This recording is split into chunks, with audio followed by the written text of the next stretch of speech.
How important is it to refrain from losing Jing in order to quickly and efficiently awaken Kundalini? I've read about brahmacharya in yoga and Taoism's 100 days of celibacy, and it sounds pretty difficult to me. Thank you for doing this. It's very helpful. Johannes. This is a very common question, especially among male practitioners. Just to clarify some of the terminology that was used in that question, Jing or Jing Qi is what the Chinese call the physicalized qi in the body, or physicalized vital energy, in the form of bone marrow, in the form, or I should say energized bone marrow that's been energized with breathing techniques, in the form of seminal fluids, both male and female, and in the form of the blood itself. There's a few other things as well, but those are the principal ones. And the reference to Lu Jing Jing has to do with ejaculation in men and menstruation in women, both of which can leave the members of each of those sexes feeling rather down, feeling drained physically. It can leave them feeling even depressed or irritable. So, in some of the Eastern traditions of meditation and other things, since people were trying to meditate and to cultivate energy and to do breathing techniques on a regular basis, if, as males, they were periodically losing a lot of energy from ejaculation, and not everybody loses a lot of energy through ejaculation. It is something that is based a lot on the brain chemistry of the body, as well as the actual mechanics and chemistry of the ejaculate. And we'll get into that in a sec. Or women who were losing energy or having a period of a day or days that they were feeling like it was very difficult for them to practice because they had either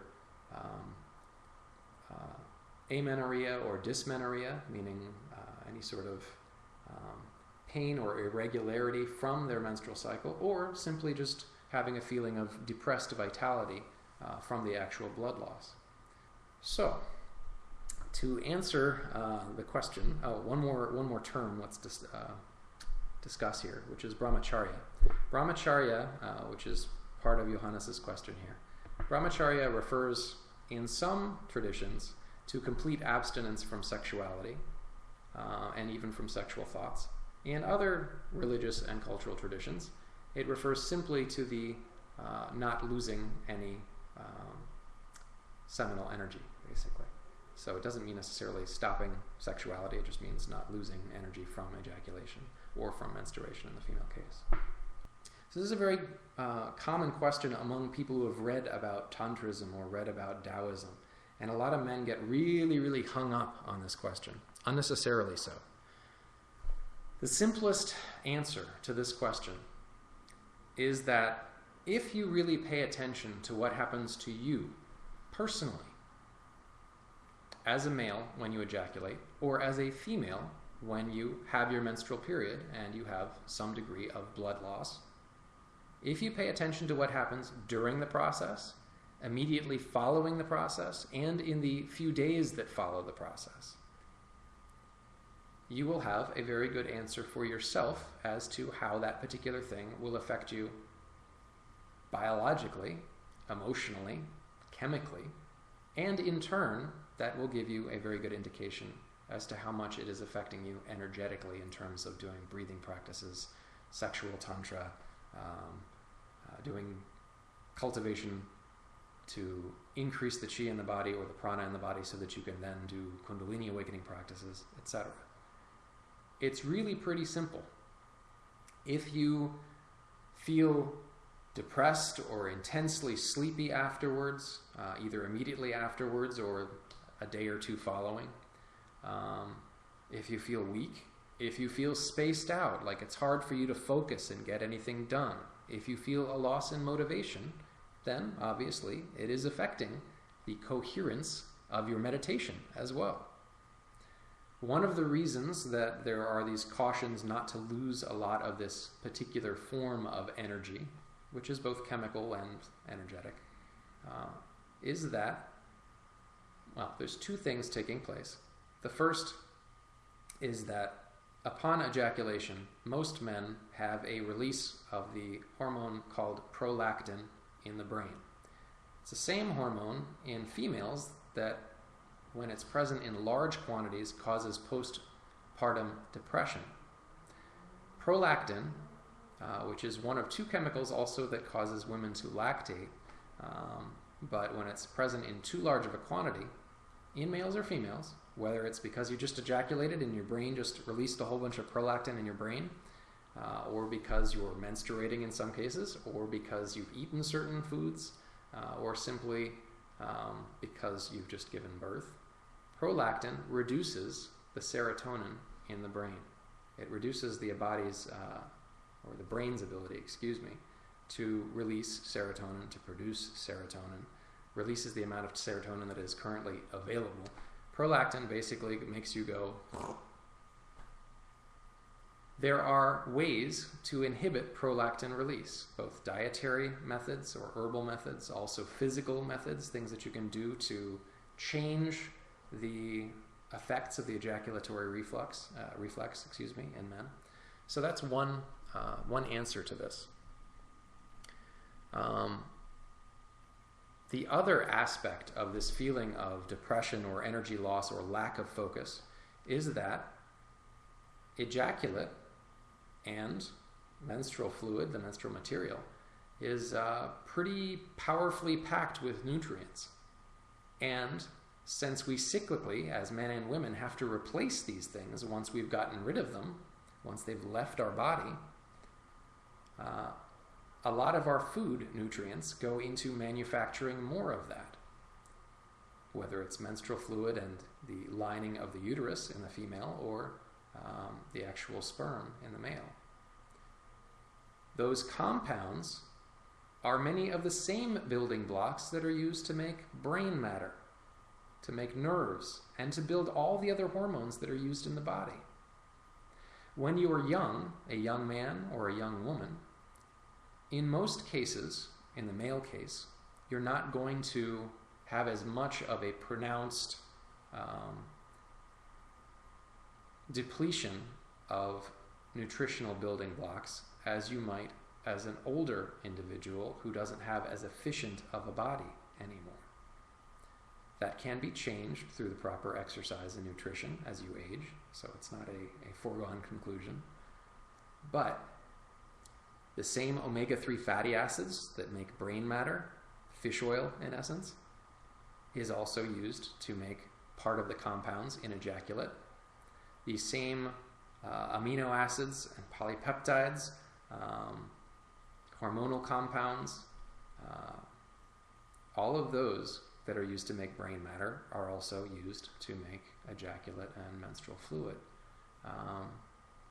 Therefore, if your body has to put a whole bunch of effort into creating more stuff down below, the upstairs isn't getting its share, and you're going to feel spaced out, you're going to feel irritable, your hormones are going to be off balance because the other glands in the body, other than the sex glands, are being deprived temporarily of the materials they need to function properly. Now, this isn't to make you afraid of ejaculating, because many, many people who have read these materials or who consider themselves meditators suddenly become afraid of ejaculation, afraid of losing their energy, afraid of energy loss. Well, one of the things you should know is that when the thymus gland is really pumping open its feel-good hormones, the warm fuzzies in your chest, prolactin release drops, which means your serotonin levels go up and you feel great and you don't have that refractory period after ejaculation.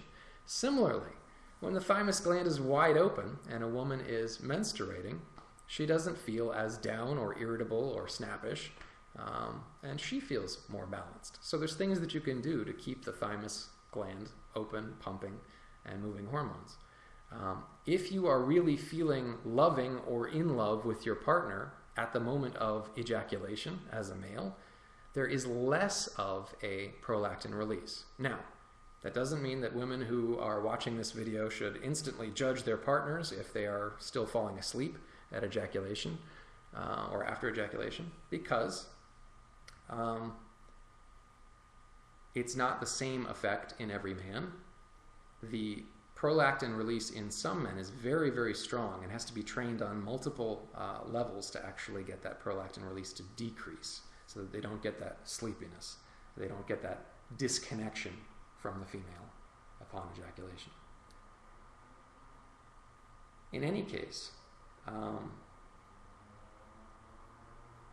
the big answer is to watch what the effects of ejaculation are on you, and rather than trying to stop ejaculation, you might think of encouraging orgasm without ejaculation.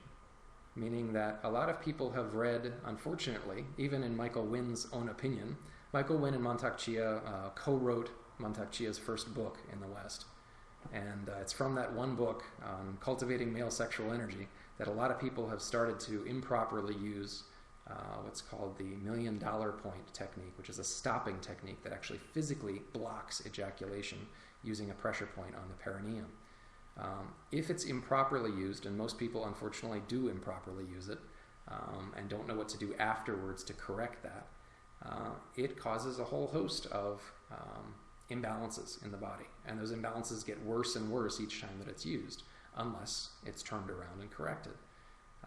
That is not the ideal technique, and indeed, the author of the book has turned around and said, I wish I never wrote that passage in that book, because it's so misused.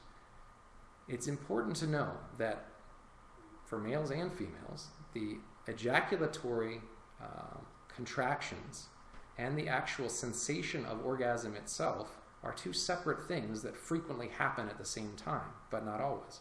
Most men have probably had an ejaculatory response without much of a pleasure response. So obviously that's ejaculation without orgasm. You can also have orgasm without ejaculation.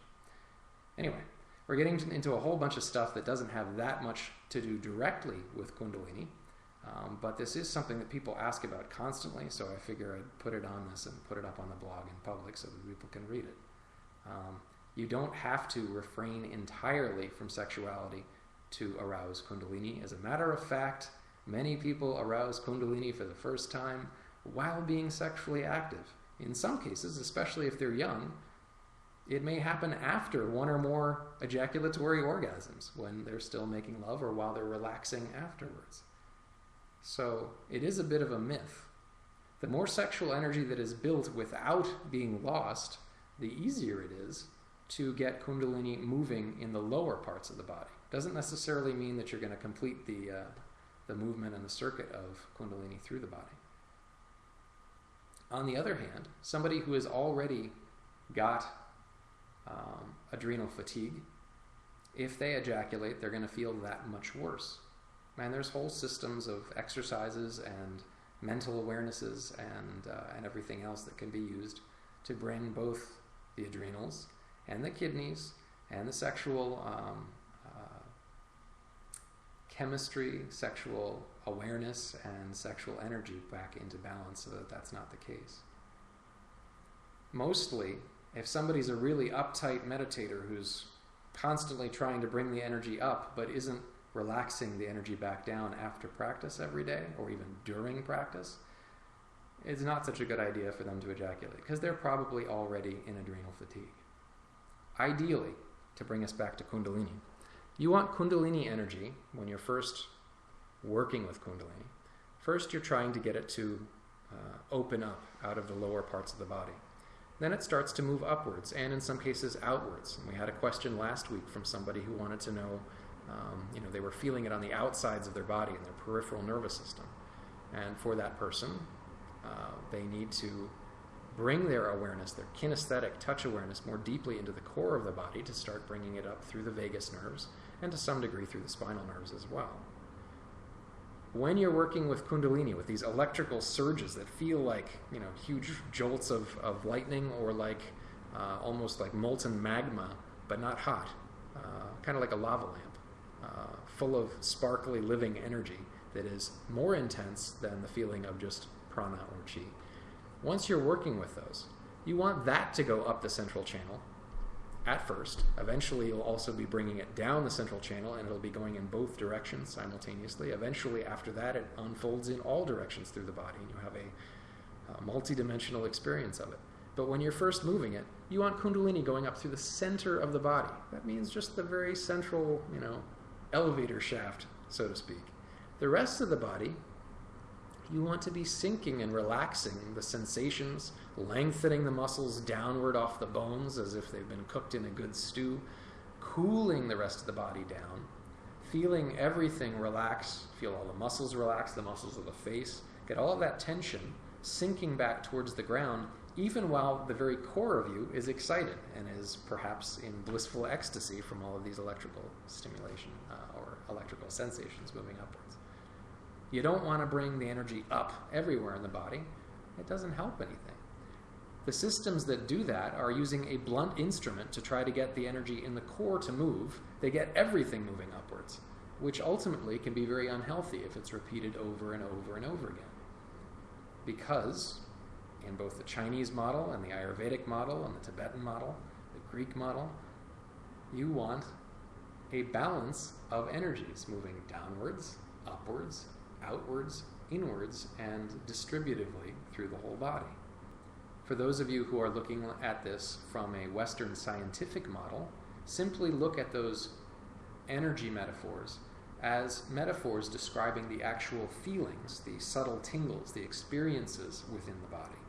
Obviously, if you've ever been adrenalized, you've probably felt an upward rush of energy, an upward rush of feeling, if you don't want to call it energy. If you've ever felt really relaxed, if you just had a sip of wine and you're sitting in the hot tub, most likely you feel everything in the body going slack and heavy, and you get out of the hot tub and it just feels like everything's made of kind of like jello hanging off your bones. Everything relaxes down. Then if you lie down and you breathe and you just stare up at the ceiling, maybe everything feels like it sort of opens out and distributes. Well, it doesn't matter how scientific your outlook is, those are still human experiences, descriptive experiences of the feelings. And it's those experiences that we're talking about, because each of those is linked to certain biological or physiological states in the body, states in the nervous system and states in the endocrine system.